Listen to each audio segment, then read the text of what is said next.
Hi everyone, today at Routes Europe I'm joined by Elizabeth Axtelius, the Director for Aviation Business for Swedavia. Thank you so much, Elizabeth, for joining me today. Thank you for having me. You're welcome.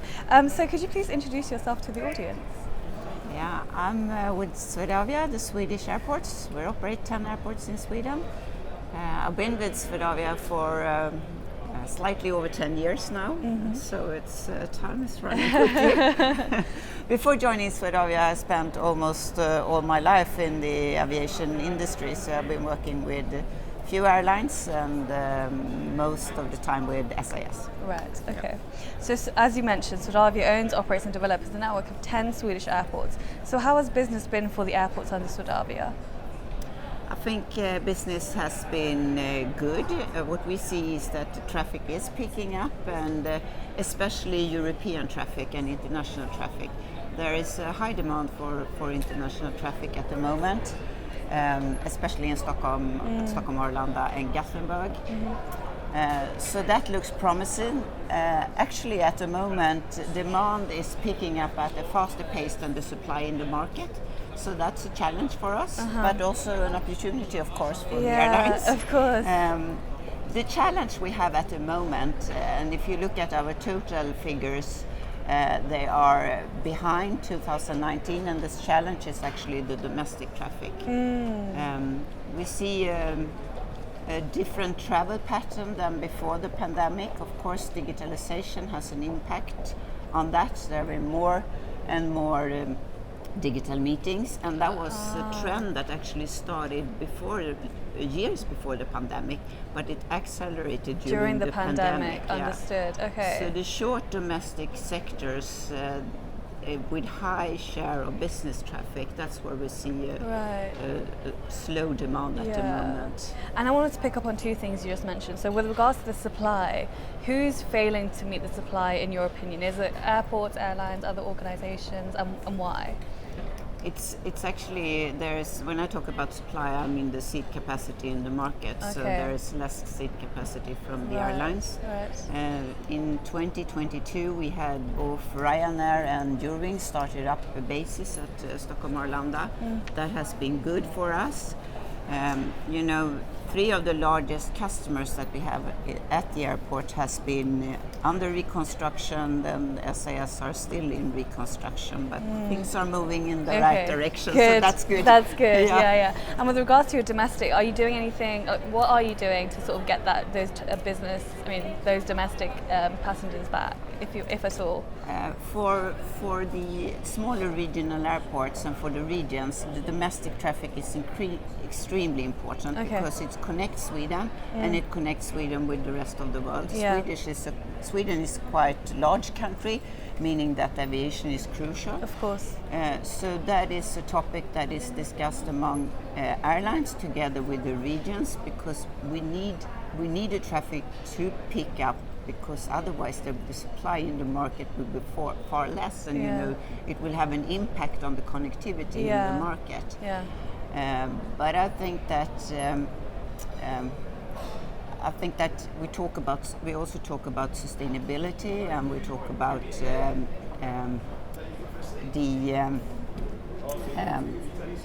I think sustainability is one reason, but the other reason is that we see that the corporate they have a tighter travel budget. The economy has been a bit more not that good lately, but I think it looks like traffic is picking up, and I think that the regions and the corporates, they need to travel. So it's essential to them.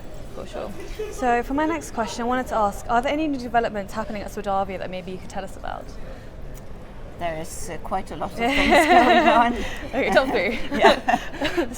Stockholm. We are expanding Stockholm Arlanda with 11,000 new square meters. So we have a new security control, which is state of the art, and that has been a success. It's fantastic. Really good. And right after the security control, there is a new marketplace. With more than 40 new outlets, both new restaurants and shops. And that that construction and implementation of the new commercial strategy will be continued during this year.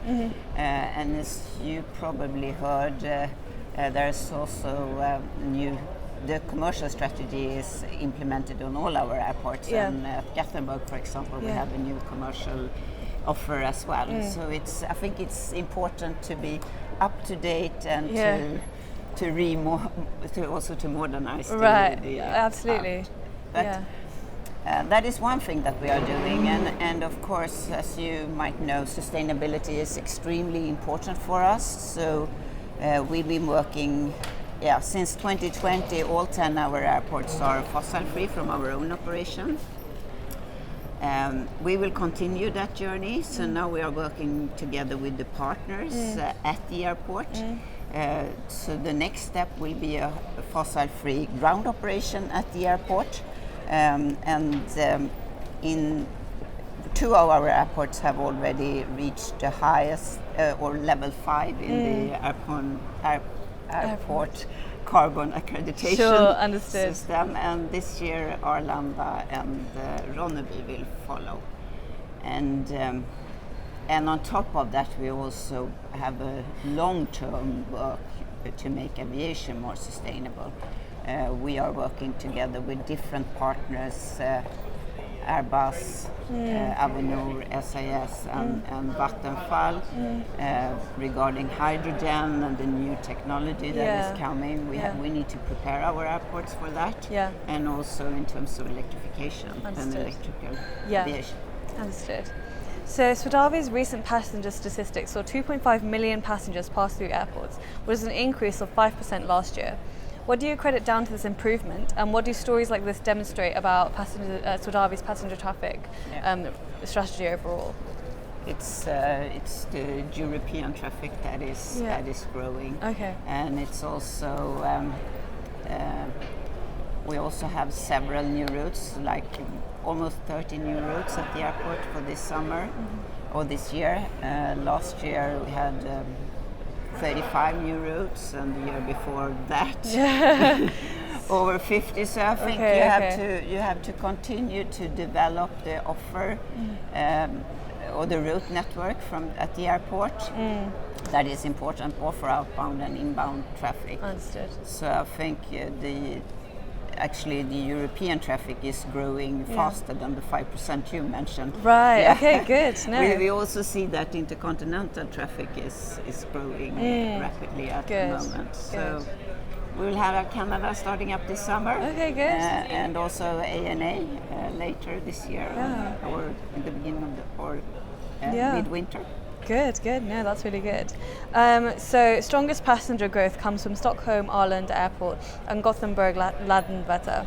What about your smaller regional airports? What are you doing to promote passenger traffic through these airports? I think you had mentioned this earlier. I think I mentioned that earlier. Yeah, the domestic traffic is extremely important. Of course. But also it's quite interesting at the moment because we see an increased interest from the airlines exploring the northern parts of Sweden, and especially during winter time.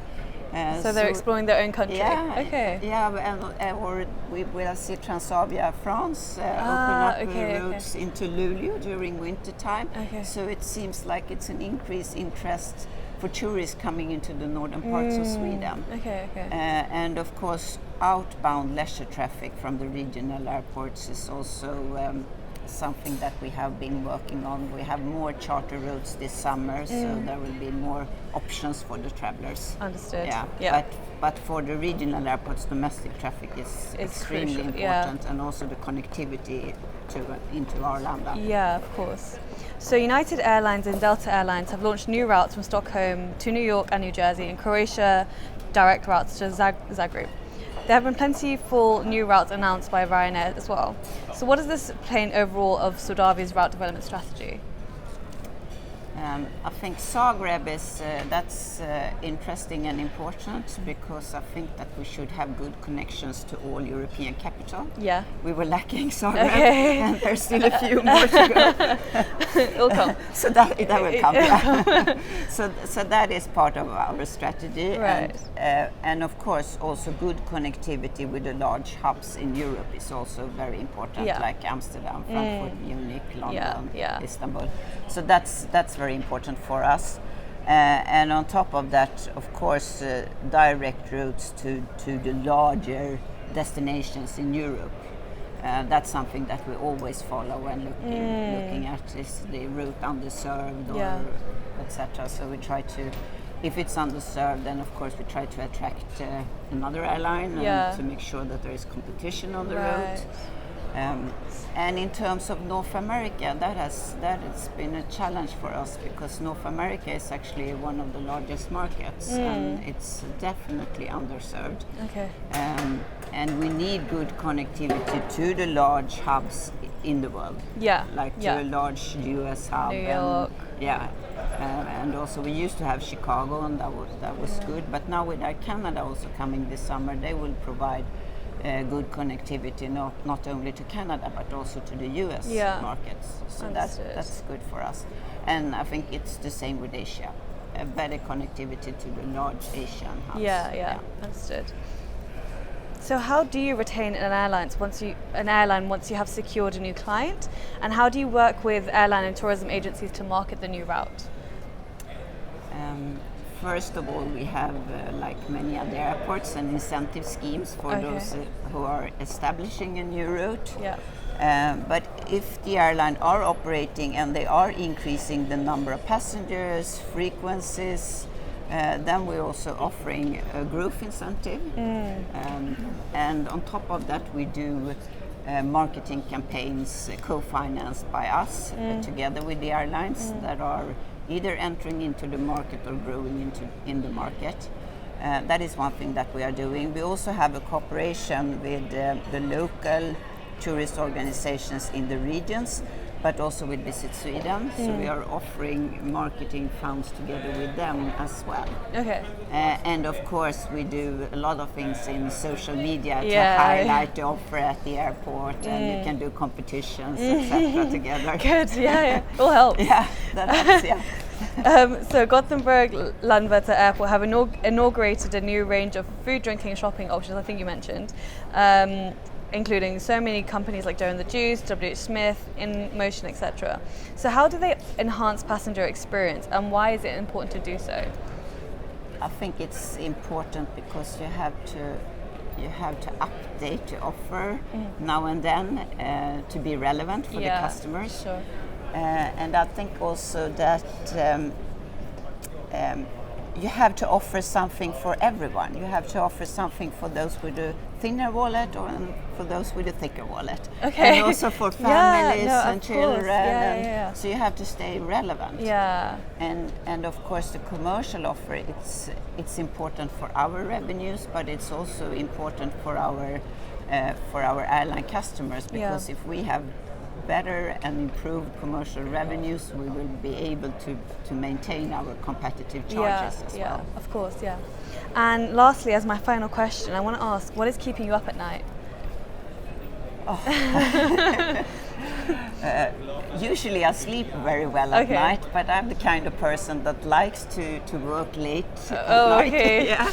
Poor work-life boundaries. I think that's a good time. That's when everyone else is sleeping, then it's a good time for working. Okay. And especially, I know, if you are working on an interesting business case, or if you are doing something new or developing some new ideas, then that can really keep me up during the night. Okay, fantastic. That was my final question. Thank you so much, Elizabeth. Thank you so much. You.